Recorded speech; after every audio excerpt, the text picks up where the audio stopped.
We want to replenish the good gut bacteria along the way as well. As I mentioned earlier, some of the supplements can kill off some of the good bacteria while they're killing off the bad bacteria. Now, it may not be a dramatic thing, but there's certainly something there. So we really want to be able to support the body with good bacteria and just keep those levels up so we can continue to increase the levels so we can get our microbiome back to a really good functional capacity. And one of the quickest ways to do that is with probiotics. Now, from the research that I've done, the Saccharomyces boulardii, or however the hell you pronounce it, seems to be a really great strain for those people who are dealing with candida, as it can help push some of that stuff out of the body as well, and that's great. Now, along with that, I actually recommend getting another probiotic as well, and cycling through different probiotics as you go.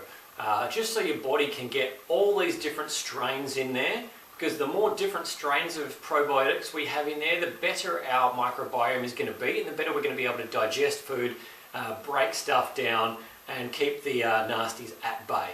So do your research. There are a bunch of really good probiotics out there. You do have to look hard for them. You're not always going to find them at your local health food store. Some you may have to order online. Some can be very expensive. And it's a bit of a minefield out there. So like I said, do some research, see what you can find, see what works for you, because you may find that one may or may not have a good reaction with you, but another one is just like, oh yeah, this is the best thing ever. So do your research, find what works for you. We also have probiotic rich foods. So I've got some organic sauerkraut here, I've got some pickles here.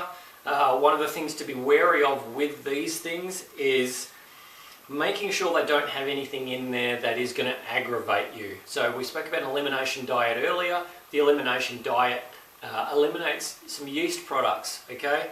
So there are certain foods in there that can aggravate the system, and you may find them in stuff like these. For example, I have 2 different types of pickled cucumbers in here. Now, this one is the one that I bought first, and I didn't read the instructions or the ingredients clearly enough when I first started. This one actually has vinegar in there. Vinegar is one of those things that can promote yeast growth. So we want to stay away from it. So that's why this one may have been used one time and then not used since.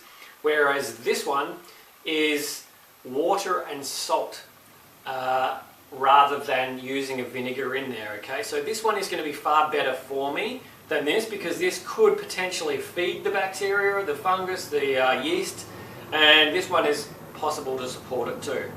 Now again, some people may do really well on fermented foods, and others it may not do so well for you. So there's no black and white answer as to should I be having fermented foods.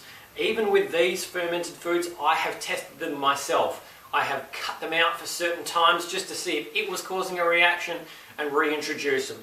So this is one that I've gotten rid of. Obviously, I'm just not even going to bother using it because it has the vinegar in there. These 2 here, as I said, I have tested them. I have put them in and taken them out and put them back in, and it seems like they do quite well with my body. I'm confident in keeping them in there. So that's great. Kombucha is another one. Now, some people will say kombucha because it is got a live yeast culture in there. It may be negative for you. I'm not 100% on that. I do use kombucha very sparingly, so I'm only having a very small amount each day. Whereas if you are drinking a whole heap of it, it may be giving you some adverse effects. Again, do your research, see what you can find out and see what works for you. All right?